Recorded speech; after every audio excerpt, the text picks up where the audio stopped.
하나님께서 저희에게 주신 말씀은 느헤미야 13장 4절에서 14절 말씀입니다. 제가 가진 성경으로는 구약 747페이지에 있습니다.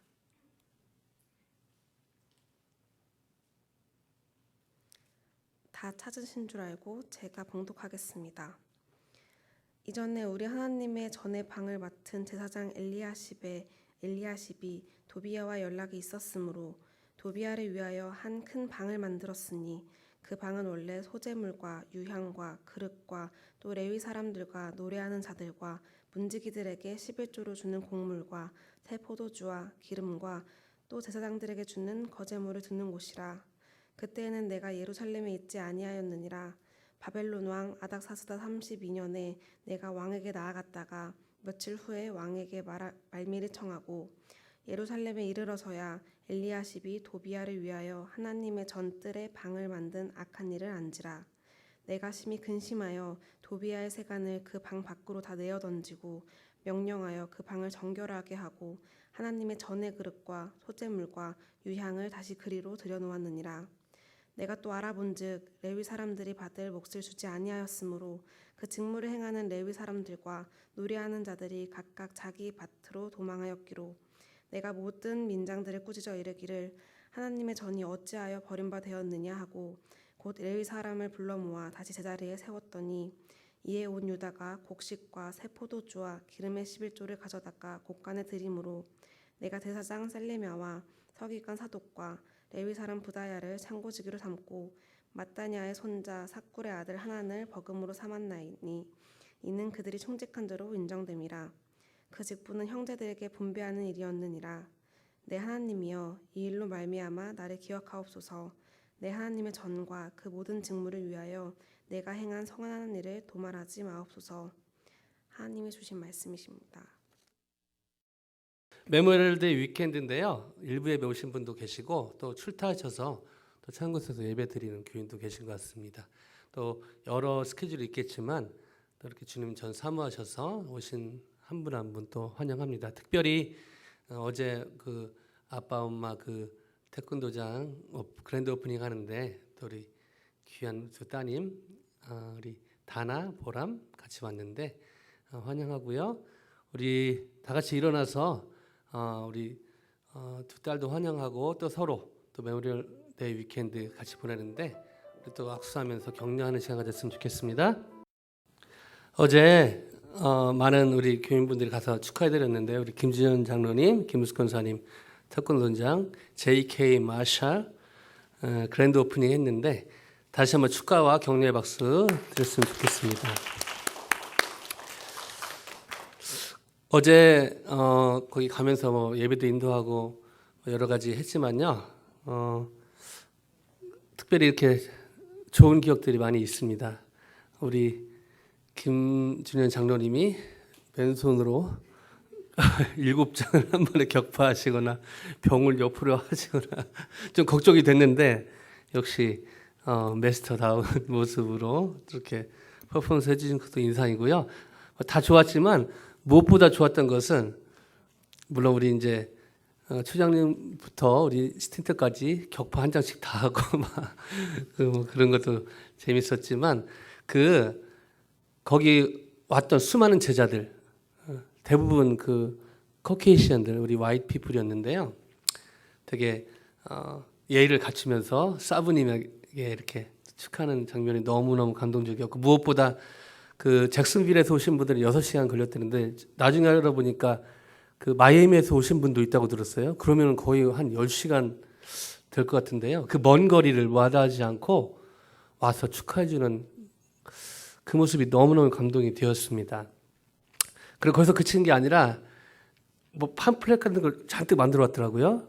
보니까 우리 사부님 그랜드 오프닝을 홍보하려고 본인들이 만들어 와서 그걸 곳곳에 이렇게 홍보하는 그것이 너무너무 저에게 감동이 되었습니다. 감동이 특별히 된 것은 약간 천국의 일부분이 아닌가 그런 느낌을 받았습니다. 저희가 천당에 갔을 때 수많은 제자들이 물론 주님의 제자들이죠. 저희를 통해서 영향을 받은 사람들이 우리 라티노 형제들이 와서 땡큐 물론 그래서 격파하고 하진 않겠지만 그런 격파를 할 것 같아요. 사단을 격파했다, 뭐 염려를 격파했다. 그래서 저희 교회를 통해서 하는 여러 사역들을 통해 많은 분들이 영향을 받고 있지 않습니까? 그런 분들이 땡큐 하면서 올 것이 이렇게 연상이 되면서 너무너무 기뻤습니다. 그래서 제가 이 교회도 이렇게 섬길 수 있어서 너무너무 감사하고요. 수많은 제자들이 또 저희 기도와 저희 사역을 통해 영향받은 사람들이 언젠가 그때 thousands of thousand people, 뭐 사람 숫자가 중요한 건 아니지만 와서 우리 장로님 이렇게 땡큐하고 이렇게 최선을 다하듯이 천당에서 자신들이 할 수 있는 표현으로 감사하다는 표현을 하지 않을까, 그런 생각을 하니까 마음이 너무너무 따뜻해졌습니다. 너무너무 감사하고요. 이 일을 한 분 한 분 다 격려해드리고 싶지만 특별히 우리 뒤에 우리 그 저번 주도 얘기했지만 여기 파워포인트는 잘하면 티가 안 나고요, 못하면 티가 납니다. 오늘 잠깐 좀 이렇게 버벅대고 그런 게 있었는데, 왜냐하면 우리 현민 형제가 그런 게 아니라 그 제자를 키우고 있거든요. 지금 우리 현민 형제가 한국에 잠깐 방문해야 돼서 제자를 지금 키우고 있는데 제자가 잘한 편이에요. 오늘 처음 한 것 치고는. 그래서 우리 현민 형제 수고했다고, 또 문희 형제 한 달 정도 수고해달라고 우리 아부의 박수를 좀 아부와 격려의 박수를 일어서서 인사까지 할 줄은 일어서서 인사할 줄은 몰랐는데 오케이, 감사합니다. 이제 도망갈 수 없어요. 이제 한 달 동안 잘 부탁드리고요. 저희 주위에 이런 분들로 가득 차면 얼마나 좋겠습니까? 하지만 현실은 꼭 그런 것 같지는 않습니다. 제가 수요예배 때 잠깐 나눈 적이 있는데요. 어느 그 캐시로 이렇게 가게 하는 어떤 가게에 주인이 이제 항상 잊지 못하지 않습니까? 그래서 이제 CCTV를 이렇게 달고서 이제 매니저에게 맡기고 하는데, 한 매니저가 교회에 열심히 다니는 분이 있었다고 합니다. 그리고 또 나름대로 성실했고요.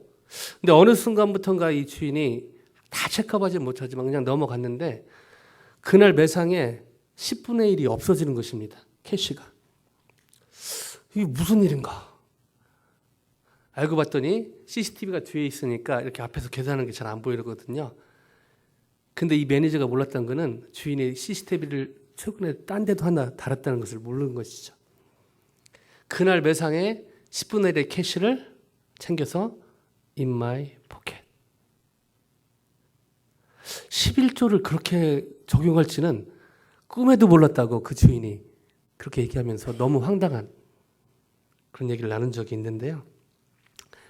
이와 비슷한 일이 오늘 느헤미야 읽었던 본문에 일어나고 있습니다. 오늘은 느헤미야 마지막 시간인데요. 이 마지막 시간이기 때문에 또 오늘 처음 방문한 분들을 위해서 저희가 또 의리가 있지 않습니까? 느헤미야를 전체적으로 한번 정리해보고 짧게 정리해보고 오늘의 본문으로 들어가 보길 원합니다. 여러분 성경책을 갖고 계시면 그렇게 쭉 1장부터 한번 이렇게 쭉 우리가 봤으면 좋겠는데요. 그 1장에 보면은 예루살렘 성벽이 몇 년 동안 무너져 있었죠? 140년 동안 무너져 있었죠. 이 예루살렘 성벽을 무너진 채 방치되어 있었는데 이것이 무려 며칠 만에 50일 만에 완성이 되죠. 느헤미야에 의해서요. 근데 느헤미야에 의해서 완성이 됐지만 느헤미야는 고백을 다르게 하고 있죠. 하나님의 2장 8절에 하나님의 선한 손에 도우심으로. 그래서 1, 2장이 그런 내용이고요. 쭉 3장에 이제 그 과정을 이제 기록하고 있는데 3장에 무려 140여 년 만에 사람들이 움직였다는 기록이 나옵니다. 그리고 4장에 하나님 일을 하려다 보니까 외부의 적들이 반대를 하죠. 악플의 원조라고 할 수 있는 산발락과 도비아와 암몬 사람 이런 사람들이 게셈 사람들이 여호가 올라가도 무너지겠다. 외부의 적을 방해를 하죠. 시간 관계상 어떻게 해결했는지는 얘기하지는 않겠습니다. 다시 한번 나중에 제 설교나 성경을 읽어보시면서 되짚으시면 좋습니다. 왜냐하면 느헤미야를 전체적으로 알게 되면 지금 예수님 안에서 싸우는 영적 싸움에 어떻게 대처할지 그 노하우를 배울 수가 있거든요. 그래서 외부의 적을 이기게 됩니다. 근데 5장에 보면은 내부의 적보다 더 힘든 적이 나타나죠. 바로 내부의 적입니다. 흉년이 들어서 서로 자녀 딸까지 팔아가는 그런 말도 안 되는 일이 일어나죠. 이것을 또 극복하는 놀라운 일이 또 벌어지고요. 6장에서 드디어 가장 힘든 적이라고 할 수 있는 외부의 적, 내부의 적, 그리고 지도자를 공격하죠. 근데 이것을 모두 이겨내고 6장에 보면은 50일 만에 성벽이 재건되었다. 그래서 거기에 예루살렘 안에 살았던 크게 보면 유다 사람들이죠. 이스라엘 백성인데 유다 사람들이 크게 기뻐하고 거기에 적들은 크게 낙담했다 라고 기록이 되어 있습니다. 만약에 예루살렘 성벽을 짓는 것이 주된 목적이었다면 느헤미야는 6장에서 끝나야 됩니다. 그러나 오늘 읽었던 본문처럼 13장까지 가는 것이죠. 왜냐하면 이 느헤미야를 통해서 하나님께서 궁극적으로 회복하기를 원하셨던 것은, 다시 세우기를 원하셨던 것은 예루살렘 성벽 안에 있는 사람들의 회복이었다는 것이죠. 그래서 7장에 보면은 세우자마자 예루살렘 성벽을 세우자마자 거기를 파수할 사람들을 세우고요. 그 다음에 8장에 보면은 나팔절, 요즘으로 하면은 붕괴 같은 것을 말씀 사경회를 열죠. 놀란 하나님의 은혜를 경험하고, 근데 사람들이 하나님의 말씀을 더 알고자 해서 성경을 공부하다 보니까 무려 1000년 동안 제대로 지키지 않은 결기를 발견하게 되죠. 그게 바로 여러분 잘 아시는 초막절이죠. 그래서 초막절을 지키면서 불편했지만 초막 스피릿을 회복을 하죠. 초막 스피릿, 신앙의 ABC, 주님 안에 있는 내 백성은 내가 책임진다는 것이죠. 그리고 9장에 보면 이제 그달 20나흘 이렇게 나오는데요. 7월 24일이죠. 저희 가정에는 저희 2조 탄신일이고 저희 가정에 그렇게 기쁜 날이지만 사실 일반 백성들에게는 그냥 평일이었죠. 그때 사람들이 다시 모여서 하나님의 말씀을 알고 듣고 회개하는 놀라운 장면이 일어납니다. 주일 예배 끝나고 오늘 내일부터 어떻게 직장 가냐가 아니라 주일 예배 끝나고 피곤하지만 내일 직장에 너무너무 가고 싶은, 학교에 너무너무 가고 싶은 그런 일들이 벌어진 것이죠. 그리고 10장에 제가 읽진 않았지만 거기 보면은 이제 이스라엘 백성들이 거국적인 회개 운동에 이어서 하나님의 언약으로 돌아가겠다 하는 그거를 도장을 찍는, 그리고 놀라운 회개 운동 플러스 하나님의 언약으로의 갱신을 하는 헌신의 자리까지 가게 됩니다. 그리고 11장에서 12장 26절까지는요. 구체적으로 예루살렘 거민의 명단과 숫자가 구체적으로 기록되어 있습니다. 그리고 11장에서 12장 26절이 그렇고요. 12장 27절에서 43절은 예루살렘 성벽 봉헌식을 하는 장면이 나와 있습니다. 그리고 오늘 읽었던 본문 직전까지 12장 44절에서 13장 4절까지는 온전한 11조도 드리고 이방 족속들을 분리시키는 공동체적 회개를 하게 됩니다. 되게 마무리가 아름답게 되어가는 것처럼 보이는데 오늘의 일이 벌어진 것입니다. 4절에서 9절인데요. 어떤 일이 벌어졌는지 한번, 너무 안타까운 일이 벌어졌는데요. 4절에서 9절 한번 좀 긴데요. 어떤 내용인지 그 전체 흐름을 생각하면서 한번 보겠습니다. 좀 길긴 하지만 한번 같이 한번 읽어보실까요? 시작. 이전에 우리 하나님의 전의 방을 맡은 제사장 엘리야십이 도비아와 연락이 있었으므로 도비아를 위하여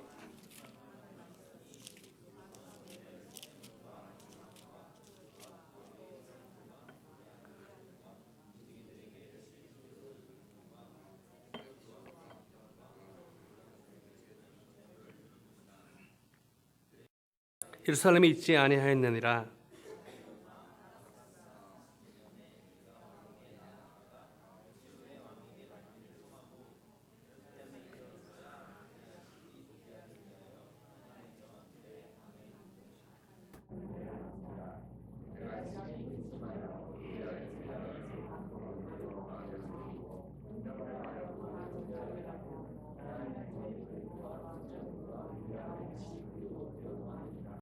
감사합니다. 6절에 보면요. 그때에는 내가 예루살렘에 있지 아니하였느니라.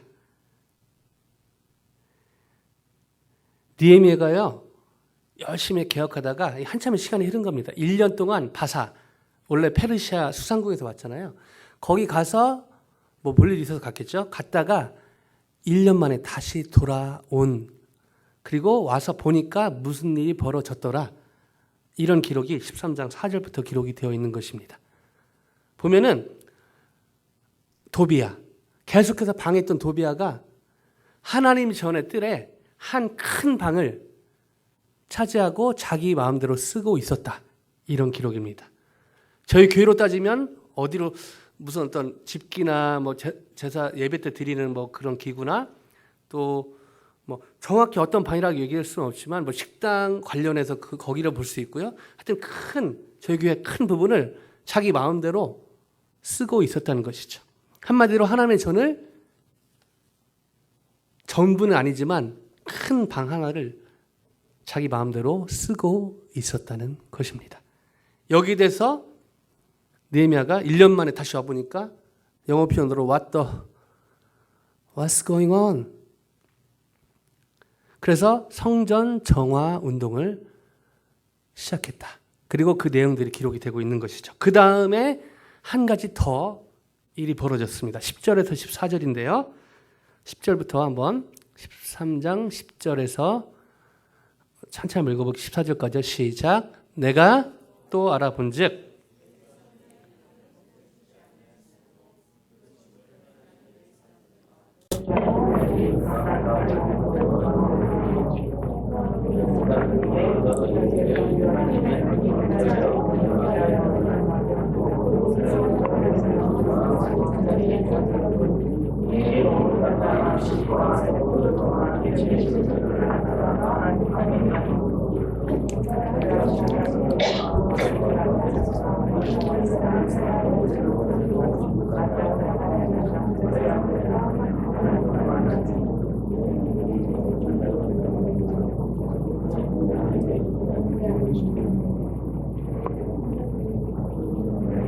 나를 기억하옵소서. 내 하나님의 전과 그 모든 직무를 위하여 내가 행한 선한 일을 도말하지 마옵소서.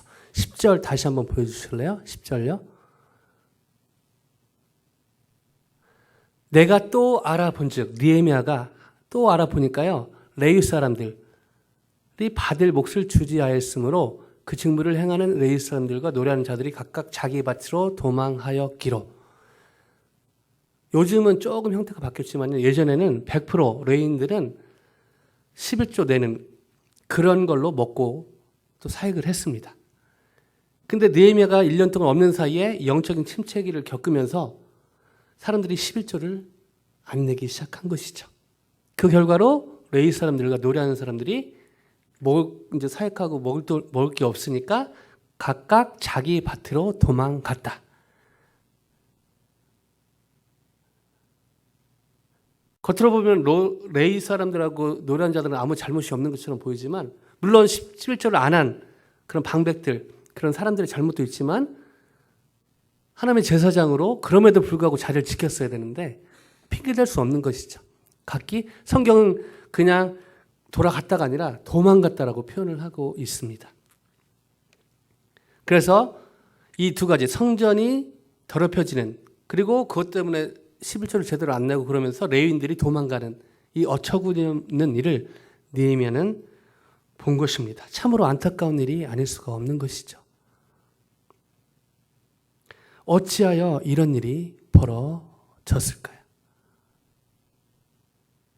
겉으로 보면은 느헤미야가 없었기 때문에 느헤미야 탓으로 들리기 쉽습니다. 과연 느헤미야가 없어서 그랬을까요? 표면상으로는 그렇게 보입니다. 그러나 진짜 문제는 바로 여기 있었습니다. 4절, 5절을 다시 한번 읽겠습니다. 시작. 이전에 우리 하나님의 전에 방을 맡은 제사장 엘리야십이 도비야와 연락이 있었으므로 도비야를 위하여 한 큰 방을 만들었으니 그 방은 원래 소재물과 유황과 또 레위 사람들과 노래하는 자들과 문지기들에게 11조로 주는 곡물과 새 포도주와 기름과 또 제사장들에게 주는 거제물을 두는 것이라. 그냥 진짜 대충 보면 느헤미야가 없었기 때문에 라고 정의하기 이 사태를 파악하기 쉬운데요. 조금 구체적으로 보면은 도비아가 나쁜 놈이니까 도비아가 자기 사리 사역으로 성전의 한 부분을 방을 차지해서 이기심에 원래부터 적이었으니까 그렇게 사태를 정리하기 쉬운데요. 근데 성경을 자세히 보면 놀라운 것을 발견하게 됩니다. 4절로 다시 한번 돌아가 주세요. 이 큰 방을 성전의 큰 방을 도비아 맘대로 차지했을까요? 그렇지 않습니다. 누구의 도움이 있었을까요? 제사장 엘리야십이 도비아와 연락이 있었으므로.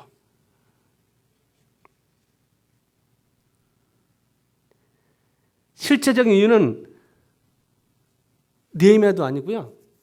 도비아도 아닙니다. 도비아는 원래부터 나쁜 사람이었어요. 사탄의 세상의 상징이죠. 그러나 가장 큰 문제는 하나님의 사람이라고 하는 제사장이 엘리야십이 이 도비아와 연락을 한 것입니다.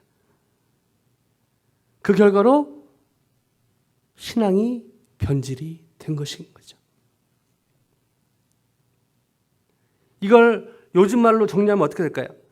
이러한 비극의 주된 요인은 하나님이 사람이라고 불리는 그 제사장인 엘리야십이 세상과 타협한 결과였던 것입니다. 신앙이 변질돼서 타협된 할 수도 있고요. 타협해서 동전의 양면 같은 건데 중요한 사실은 겉으로는 하나님의 사람, 하나님의 전의 일을 하는 사람, 제사장이었지만 실제로는 세상과 타협했던 것입니다. 그 결과로 신앙이 변질된 것이죠. 우리 스틴트 지체들 너무너무 귀하게 한국에서 왔고 하지만 너무너무 감사한 것은 너무너무 귀한 우리 분들 통해서 기도와 후원과 여러 관심과 여러 방면에 신경 써주는 분들이 많아서 얼마나 은혜를 받고 있는지 모르겠습니다. 제가 LA부터 해가지고 여기까지 직간접적으로 연결된 스틴터 훈련을 받은 사람이 한 400명 정도 되거든요. LA가 한 350명, 아틀란타가 한 50명 정도 됩니다. 감사하게도 이런 친구들이 한국 가서 대부분 어떤 분들은 스틴트 숄텀 인터내셔널 약자거든요. 숄텀 인터내셔널에서 스틴트인데 스틴터, 스턴트 뭐 이렇게 부르시는 분이 있는데 괜찮습니다. 뭐 아무렇게 부르셔도 되는데요. 중요한 것은 이 친구들이 선교 훈련을 받으러 왔고 또 그렇게 살려고 훈련을 받고 한국으로 돌아간다는 것이죠. 그리고 다시 미국도 오고 다른 데도 가지만요. 그래서 여기서 받은 은혜, 충분히 은혜 받고 또 그렇게 살기를 저희가 바라고 기도하는데요. 감사하게도 또 많은 분들이 한국에서 또 미국에 다시 오거나 또 여러 선교지에서 그렇게 살고 있습니다. 근데요, 적지 않은 수가 아주 소수의 수는 종교를 바꾼 경우도 있습니다. 심지어 이단으로 간 케이스도 있습니다. LA, 아틀란타는 그런 적은 없는데요. LA에 한 번 그런 적이 있죠. 한 기수의 대표였는데 늘 하나님에 대해서 알고 싶어하고 성경에 대해서 퀘션이 많았는데 거기에 대한 것들이 잘 충족이 안 되다 보니까 결국 여호와의 증인으로 가게 된 것이죠. 그런 면에서 우리 아틀란타 스틴트는 주일 아침마다 최전우님과 성경 공부하는 것에 대해서 정말로 여러분 감사하셔야 됩니다. 그리고 저러한 또 여러 방면의 성경 공부를 하는 것에 대해서 여러분을 보호하는 장치인 것을 여러분 기억하셔야 됩니다. 또 개종한 사람도 있는데요. 그런 친구들은 이제 뭐 여러 상황이 있으니까 좀 안타깝지만 근데 또 하나 부인할 수 없는 것은 적지 않은 스틴터 졸업생들이요. 현실의 무게에 눌려 산다는 것입니다. 세상과 타협하지 말아야 될 것을 알지만 타협하면서 사는 경우도 적지 않다는 것이죠.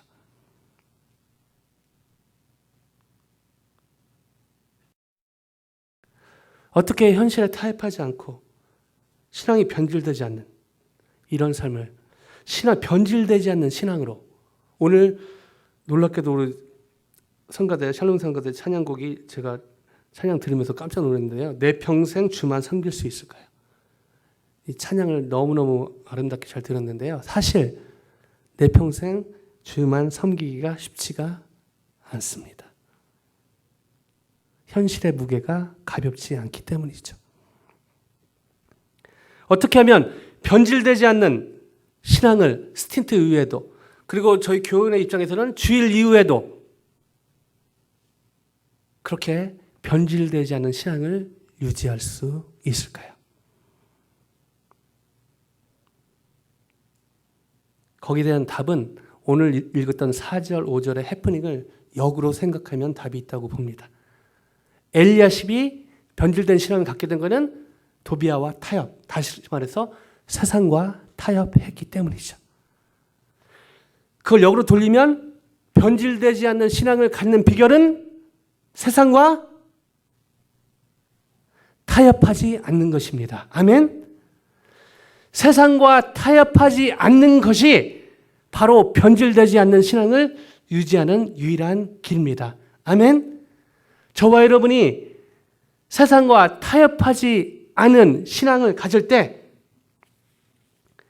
저희 신앙이 변질되지 않을 줄로 믿습니다.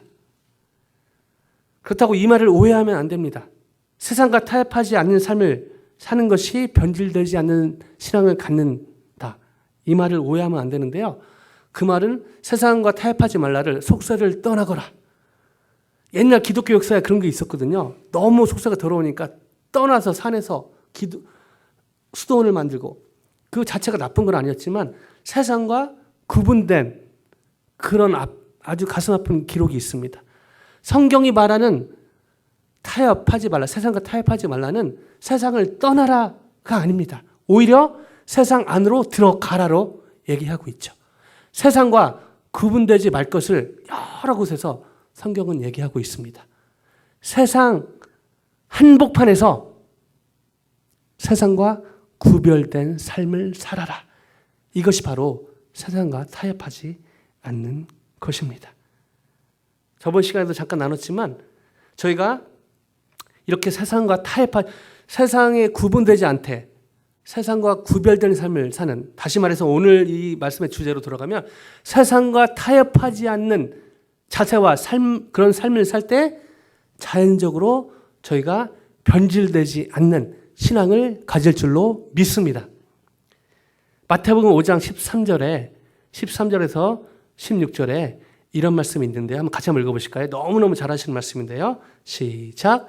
너희는 소금이니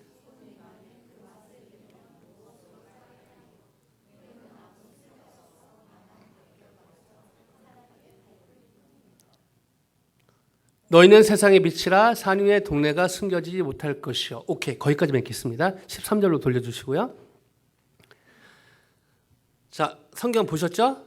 죄송하지만 저를 잠깐 봐주시고, 너희는 세상에, 저번에 시간 해서 안 넘어가실 것 같은데 그래도 혹시나 한두 분이 있을지 몰라서, 너희는 세상의 소금이 되어라. 아멘. 세 분이 아멘 하셨어요. 자, 아멘 잘 하셔야 돼요. 너희는 세상의 빛이 되어라. 아멘. 성경에 너희는 세상의 소금이 되어라라고 써 있지 않습니다. 너희는 세상의 소금이다라고 써 있는 것이죠.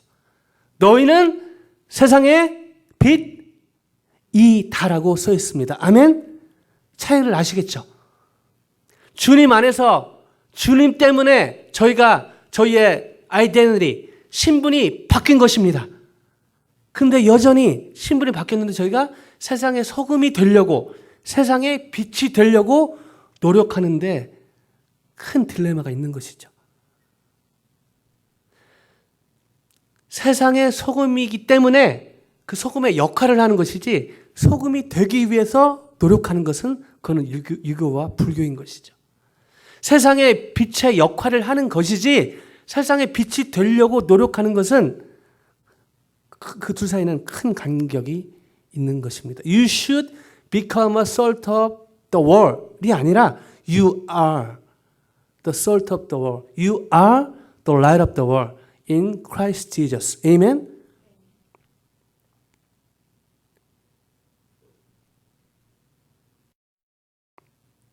그리고 한 가지 더요. 너희는 교회의 빛이라. 아멘? 너희는 가정의 소금이라. 왜 이렇게 안 하셨을까요? 우리 가정이 너무너무 중요하지 않습니까? 아니, 우리 교회가 너무너무 중요하지 않습니까? 근데 왜 예수님은 그렇게 말씀 안 하시고 너희는 세상의 빛이라, 세상의 소금이라고 말씀하셨을까요? 여러분 다 아시겠지만 가정이 중요하지 않아서가 아닙니다. 교회가 중요하지 않아서가 아닙니다.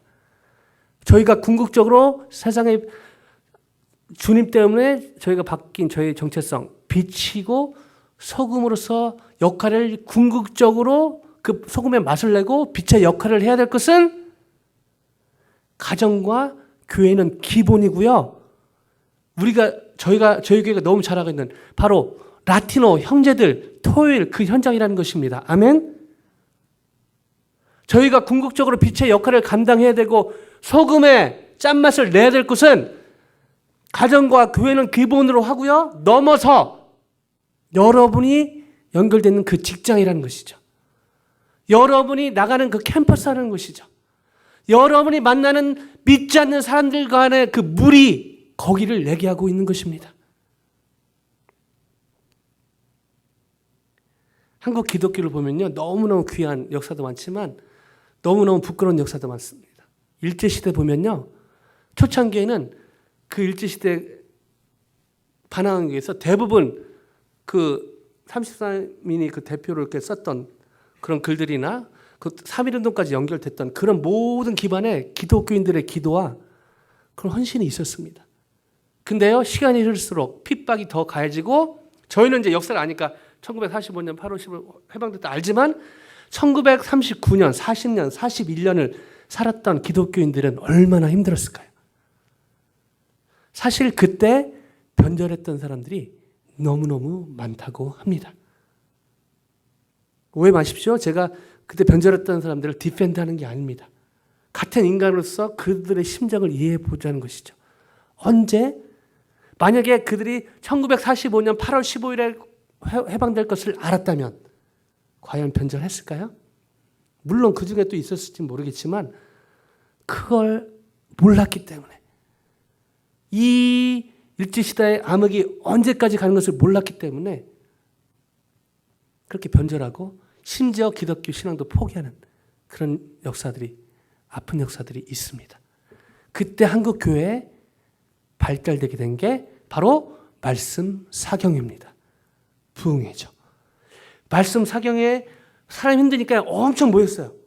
은혜 받고 뜨겁게 찬양하고 여러 기적도 일어나고 너무너무 좋은 성령의 역사들이 많이 일어났습니다. 근데 문제는 그 은혜 받고 기쁘고 그것이 교회 안에서 끝났다는 것이죠. 밖에 나가서 전도하고 어떤 뭐 정치적으로 대항하고 그런 건 아니지만 받은 은혜를 사회에 나가서 어떻게 전하는 부분에 너무너무 약했다는 것입니다. 그렇기 때문에 해방되고 나서도 한국의 기독교가 부흥의 말씀 사경의 문화로 쭉 간 것이죠.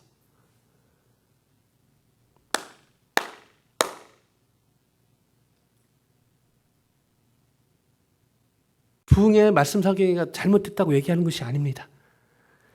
말씀 사경의 부흥을 통해서 주일 예배 은혜 받고 나서 성령 충만해서 성령 충만이 폭발할 것은 가정과 교회는 기본이고요. 저희가 만나는 세상의 접점, 세상 현장이 되어야 된다는 것입니다.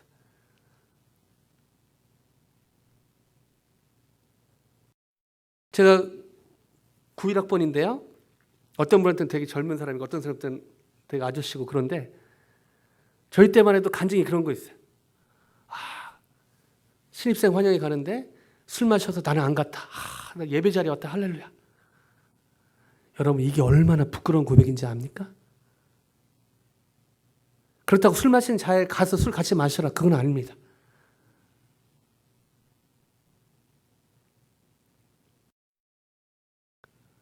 제가 다녔던 대학교는 막걸리 대학교로 유명한 학교인데요. 부어라 마셔라 막걸리 취하도록 아직 몸에 배어 있습니다. 대학교 1학년 때 낮에는 CCC, 밤에는 막걸리 동아리 들어가서 막 이중생활을 했는데요. 또 양심이 있었던 것 같아요. 전도해야겠다. 그래서 신입생 환영회 갔습니다. 막걸리를 진짜 사발에 주더라고요. 전도하려고 친구가 돼야 되니까 막걸리를 다 마셨습니다. 그 뒤로 기억은 안 나지만요. 그래서 며칠 후에 전도하려고 접근했더니 그 친구들이 너 막걸리 마셨잖아. 교회 안 되는 친구들이 저한테 너 막걸리 마셨잖아. 그때 몰려오는 창피함은 지금도 잊을 수가 없습니다. 그래서 회심하고 군대 갔다 와서 다시 갔습니다. 부어라 마셔라 막걸리 큰 거 타려고 했습니다. 그때는 입으로 안 마셨고 머리에 부었죠. 약간 창피했습니다. 그리고 주위의 사람들이 그 아까운 막걸리 안 마실 거면 놔주지. 근데 그 뒤로 놀라운 변화가 있었죠. 친구한테 전달하려고 갔더니요. 그리고 어떤 모임하는 자리에 갔더니 알아서 콜라 사이다를 주는 것이죠. 물을 주는 것이죠. 놀라운 변화가 저에게 생긴 것입니다. 말씀을 마무리하려고 합니다. 근데 한 가지 고민이 있습니다. 여기서 마무리를 하면 목회자 양심상 걸리는 게 하나 있거든요. 세상에 타협하지 않는 것이 신앙이 변질되지 않는 비결입니다. 아멘 하고 여러분 아멘하고 기도하고 마무리하면 이렇게 설교하는 쉽지만 죄송합니다. 제가 설교하면서 가장 마지막으로 던지는 질문이 저한테 물어보는 것입니다. 나는 그렇게 할 수 있니? 목사로서 정직하게 말씀드리면 저도 쉽지가 않습니다. 세상과 타협하지 않는 것이 쉽지가 않은 것이죠. 그렇다고 타협하면서 살고 있다 이건 아닙니다. 죽도록 몸부림치는데요. 쉽지가 않습니다. 느헤미야도 쉽지 않았을 것 같습니다. 근데 느헤미야는 타협하지 않았거든요. 어떻게 그랬을까요? 8절에 그 힌트가 있습니다. 8절 한번 읽어보실까요? 느헤미야 13장 8절 말씀입니다. 감사합니다. 시작. 내가 심히 근심하여 도비아의 세간을 그 방 밖으로 다 내어 던지고. 도비아가 큰 방을 차지하는 것을 보고 느헤미야 반응이 뭐였죠? I was greatly displeased. 겁나게 기분 나빴다는 거죠. 여러분 어떨 때 기분이 겁나게 나쁩니까? 내 마음에 맞지 않대. 장문공사님 말씀하신 대로. 진짜 기분이 나쁠 때 그런 거죠.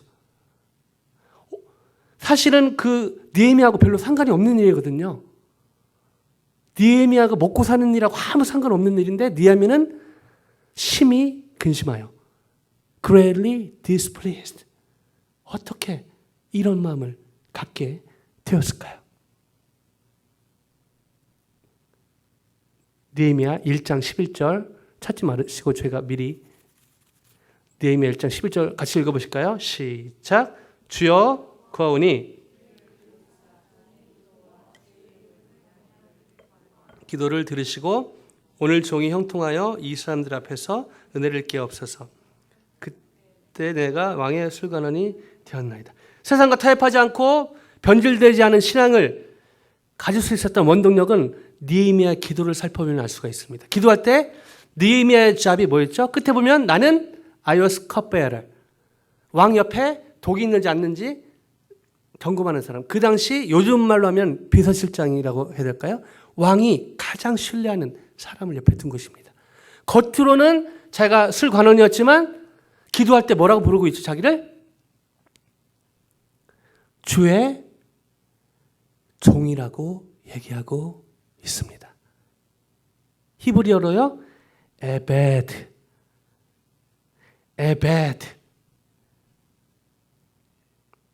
무려 구약에 707번이나 쓰인 707번이나 쓰인 에베드. 영어 표현으로 your servant, 당신의 종입니다인데요. 에베드는 servant보다는 slave, 노예에 가까운 단어입니다. 주의 노예가 기도하오니. 무슨 말이죠? 느헤미야는 겉으로는 페르시아의 그 왕의 술 간원이었지만 하나님 앞에서는 에베드. 주님, 저는 주님의 노예입니다. 느헤미야가 세상과 타협하지 않고 변질되지 않은 신앙을 가질 수 있었던 궁극적인 비결은 바로 여기에 있는 것이죠. 하나님 앞에서 자기가 누구인지 분명히 알았다는 것이죠. 야다. 헤드날리지가 아니라 전인격적으로 알았다는 것이죠. 내가 Who am I in God? 나는 주님 앞에 누구인가를 분명히 알았다는 것입니다. CCC 창립자인 닥터 빌브라트의 묘비가 올랜도에 있는데요. 거기에 이렇게 써 있습니다. A slave of Jesus by choice. 다시 한 번만요. A slave of Jesus by choice. 억지로 예수님의 제자가 된 게 아니라 그 하나님이 너무너무 좋아서 그 하나님을 너무너무 사랑해서 자기가 선택해서 내가 주님의 노예가 되었다. 말씀을 마무리하길 원합니다. 예수님으로 인해서 저희는 세상의 빛과 소금이 되었습니다. 아멘.